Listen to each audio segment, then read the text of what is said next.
आता बघा टॉपनो मोठ्या बातम्या।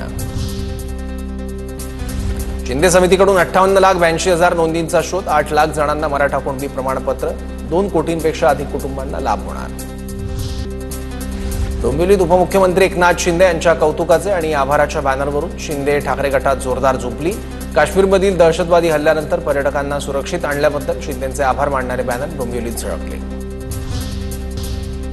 संतोष देशमुख हत्या प्रकरणातील आरोपी वाल्मिक कराडला पॅनिक अटॅक, जिल्हा रुग्णालयात डॉक्टरांकडून कराडची तपासणी, रक्त चाचणीचा अहवाल आल्यानंतर पुढील उपचार होणार।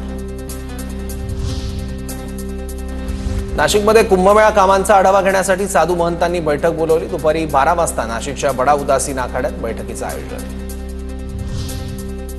सोलापूरमध्ये कृषी उत्पन्न बाजार समितीच्या निवडणुकीसाठी आज मतदान, 18 जागांसाठी 70 उमेदवार मैदानात। उद्या मतमोजणी होणार।